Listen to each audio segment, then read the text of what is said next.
body weight and your balance. So really good exercise. If you don't have the Swiss ball at home, what you could do, maybe using 2 dumbbells like so. Once again, insert the dumbbell in behind the knee. You'll take these, bring them out to kind of adjust your body, and then balance yourself here, doing the same thing. Keep this foot that's on the floor, keep the knee slightly bent. You're going to lift that heel up, bring the knee down towards the floor, and lift up once again. Gives you a little more stabilization, still targeting those same areas there. There you go. Okay. Exercises using the Motiv8 ball and a medicine ball. You don't have to use the weight. This just helps with resistance. Give you that press overhead. The first matter of hands is actually get yourself onto the ball. I just jump onto it. That's just easiest for me. But for those of you that are just starting out, you may need to get close to a wall, get a friend to kind of hold your hand, get you up on there.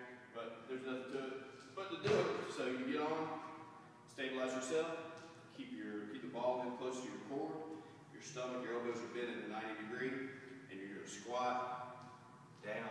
As you come up, reach the ball up overhead, transition back in, and you'll feel it shake. That's good. And back up, and back down. Of course, you can hold it here, and just do squats, and work yourself to this. Okay? And when you finish, set it down. Smoke him out the floor. Another exercise that we do for the hips and the thighs also involves a little bit of balance and coordination. Is like a side kick. Of course, you can do these with the dumbbells or without. I like to use the dumbbells just to add a little resistance and do a little more core work. But if you're going to use dumbbells, keep your elbows at a 90 degree, bring them in tight. Start with your feet kind of close together. You'll take one little small step, go up on one leg, extend out, point your heel away, back down, a little step, and out.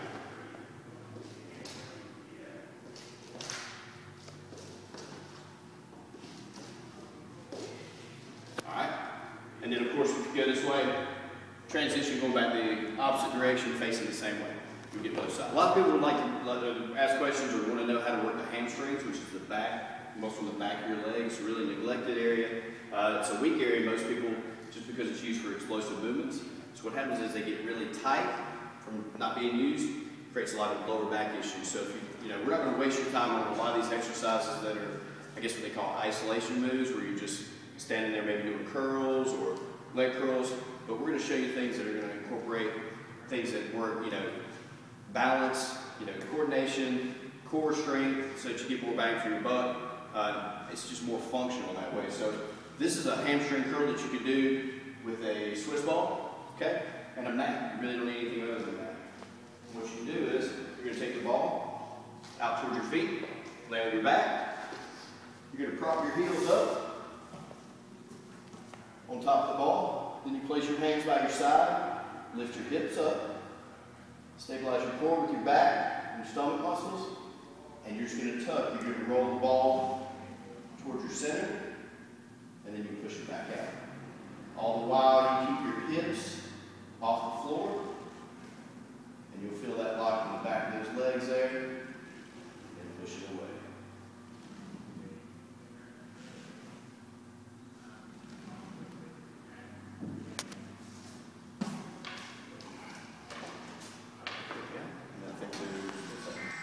Okay, this exercise is a squat. We're going to show it to you today on a Smith machine, which is a good beginner exercise because a lot of people don't want to do squats. They say that it hurts their knees, but we're going to show you how to do a squat the correct way with good biomechanical form, and do it on the Smith machine where you have linear balance, so you're not working all the stabilizing muscles. So what you want to make sure of is a couple things. If you want a pad, they make pads you just stick on here.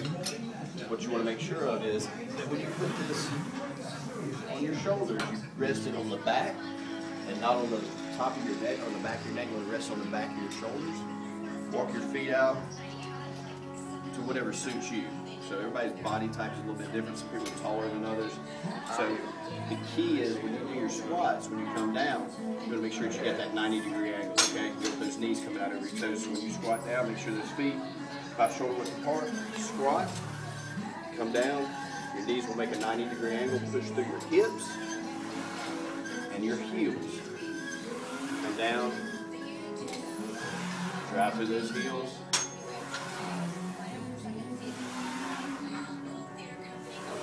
Use a good slow tempo. Goes up and down.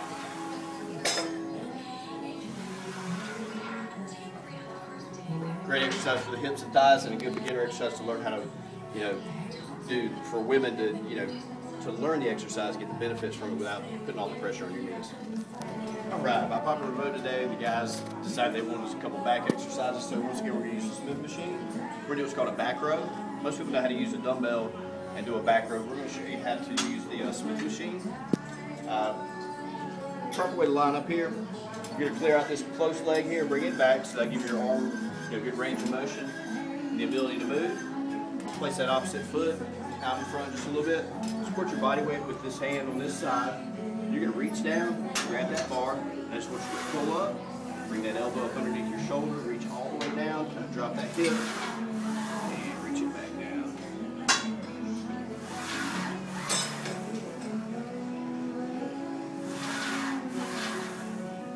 Use that good slow tempo. And of course, when you finish on this one side here, which is my left side, I'll turn, face the other direction, switch feet, and do it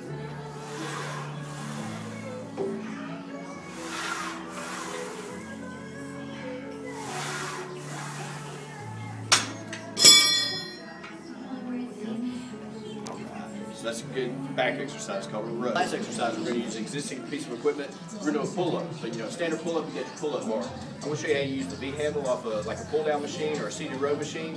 What you'll do is you'll hook it over here. Right. You always want to make sure the welds are good on your pull-up bar, okay? And just hook that around, grab it, let it support your body weight, and we can pull up on the left, let it come all the way down, pull up on the right. Now the key on these pull-ups is resisting your body weight on the way down. And just switch it. And that'll help isolate these long muscles here, these lat, what we call latissimus dorsi muscles that run all the way down your back. And another great exercise.